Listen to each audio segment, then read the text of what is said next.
Pro.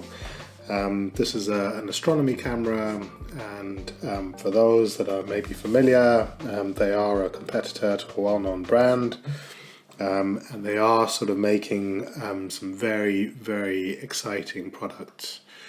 So let's get into it. This is the camera. As I said, it's the Player One camera, and this is the monochrome camera. So it requires a filter wheel or filter slider. In my case, I'll be pairing this up with the filter wheel.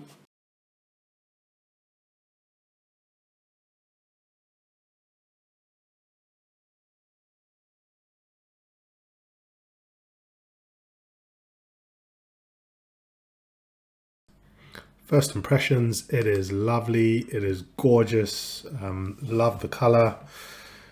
So it's got 3 connections here, a device port, a main port, and a power port. And then obviously this is the brand name, so it's the Poseidon. Just a gorgeous camera, really, really lovely. I love the finish. I love the fact that it's got tilt plate, and the tilt plate is accessible. So even when you connect it to your telescope, you still have access to the tilt plate, and you can affect the image plane and remove tilt to the extent that the heart desires. So that's the configuration that I'll be putting it in. It's got the filter wheel, off-axis guider, and the camera, and that will connect to the telescope.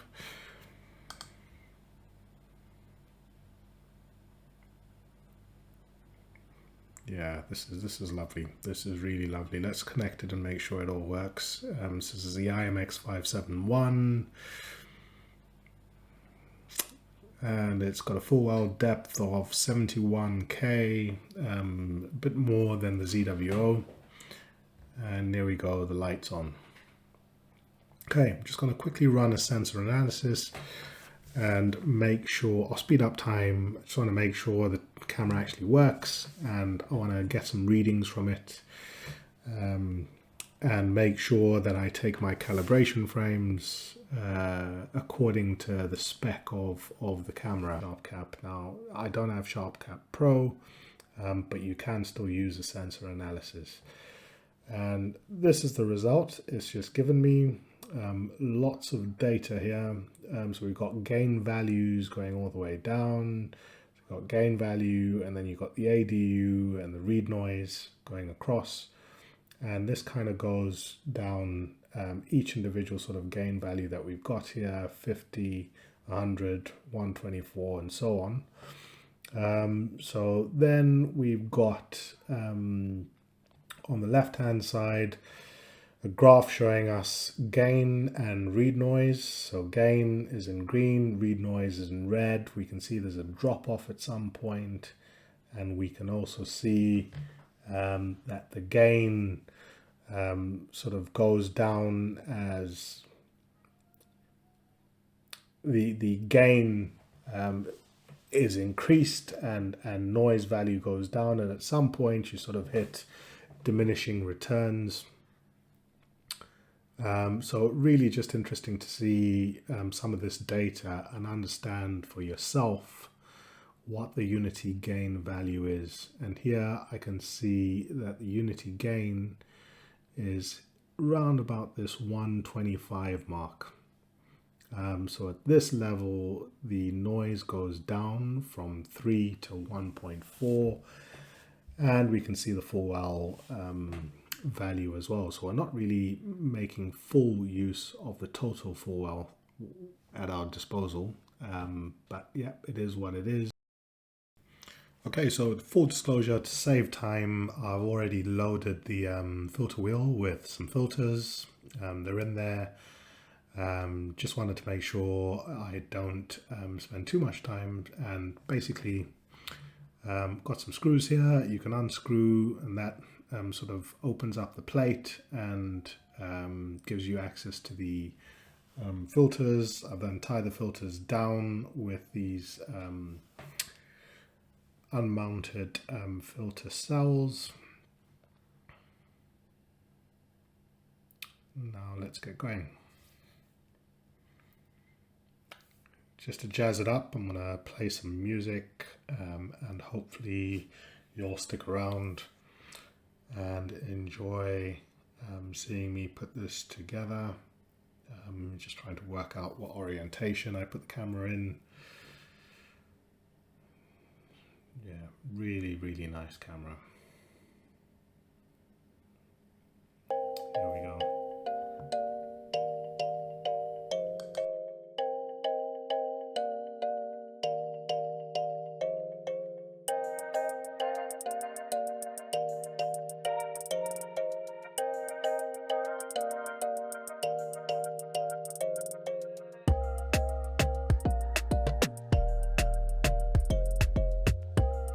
So at this point, I'm just detaching the tilt plate from the main body of the camera, and then I'll be putting the tilt plate on the filter wheel and then reattaching the main body of the camera to the assembly.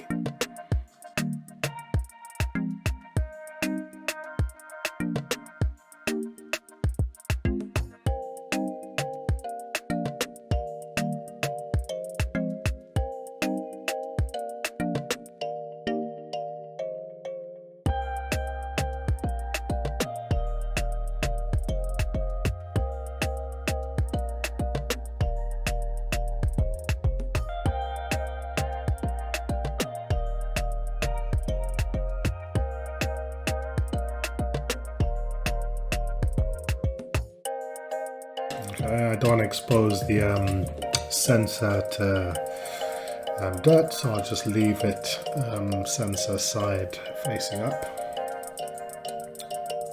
And then, yes, attach the tilt plate to the filter wheel.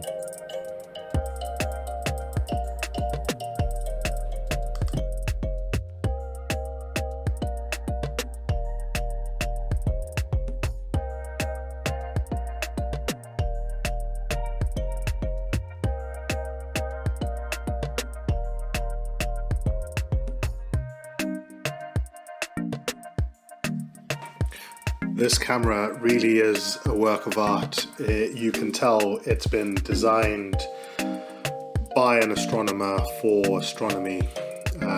If you were designing one from ground up, this is what you would design and put together.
Now you may be wondering why I'm taking my time. I'm really trying to make sure I don't ruin the threads on the screws, and equally as I go around, some of the push screws are protruding and pushing down on the plate, so I'm just backing off of those just enough to make sure that there is contact but it's not introducing any tilt, and that I don't lose any screws as I image the night sky.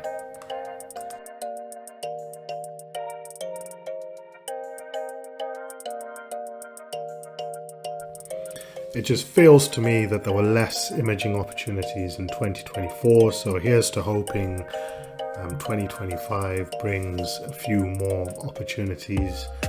I have started a mini tracker for myself just to measure how many clear nights I am afforded here in the UK. I'm equally sort of monitoring a few sites, so one in Spain, one in Namibia, and maybe further down the line I might need to sort of rethink how I do this, particularly as I have a very busy job and wanting to make sure I give all that I can to that job, and equally respecting my body and making sure I give it the rest that it needs. I can't be a night owl for months on end. Actually, I probably shouldn't say months on end when there haven't been that many imaging opportunities in 2024, but again, touch wood, 2025 brings much more opportunities to image.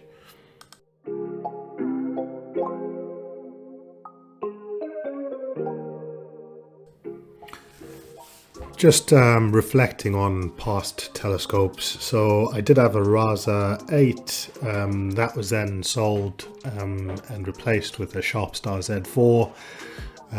As it happens, upon closer inspection, the stars in the Z4 weren't really doing it for me. I did try different techniques to try and get rid of the I don't know if it was astigmatism that I was seeing or pinched optics, but something just wasn't right. And I think after fiddling, I did sort of draw a line under that telescope. So in terms of wide field telescopes, I'm kind of lacking in that department at the moment. So I've got a long focal length telescope that I use for planetary imaging. I then have this reflector that is 1300 millimeter focal length and f5.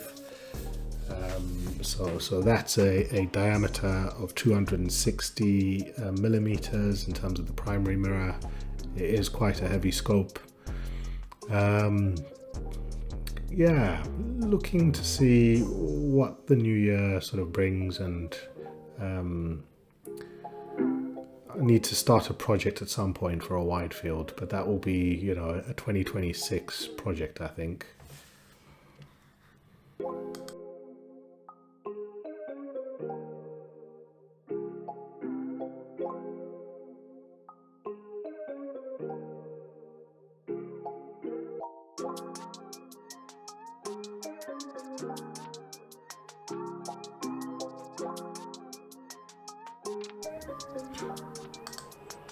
So this is the off-axis guider. It looks like it's got M48 threads. I think I'd like M54 threads, just to make sure when I connect it to the telescope there's a nice and clear aperture there, and nothing blocks the prism. I should, if I'm not mistaken, I should have another plate in the box. So there's some screws here to help hold the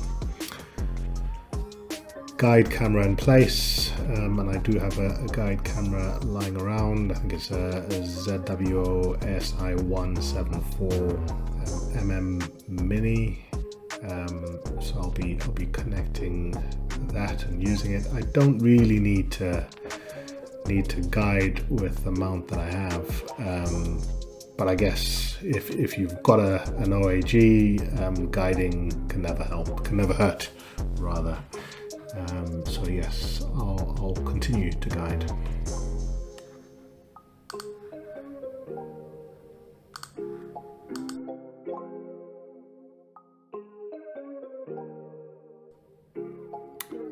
Yes, I thought I had a plate. It's buried right down the bottom of the box. Yeah, so we'll get that out.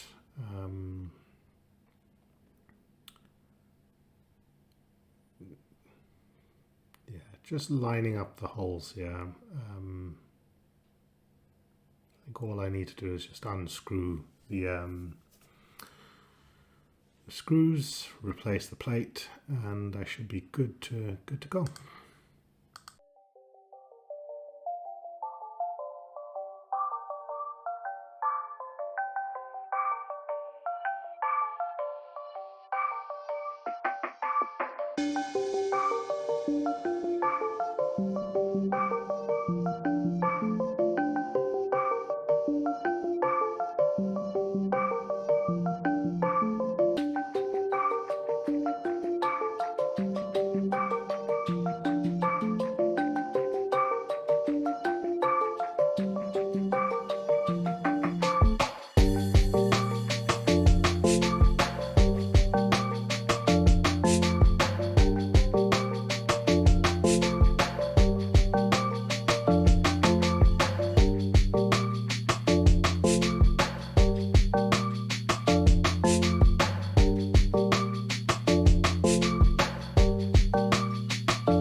Okay guys, I'm nearly done, literally just putting the OAG screws in, and then mounting that to the filter wheel. I guess it's always great putting gear together. Proof is in the pudding. I do hope that once I put it all together, that I get a chance, even half a chance, just to test it out and make sure that it all works and fits together. Look, guys, much respect to my fellow astronomers out there who equally sort of run YouTube channels and probably post much more frequent than myself. Hats off to them, because it does take a lot of time and a lot of effort to put a video together.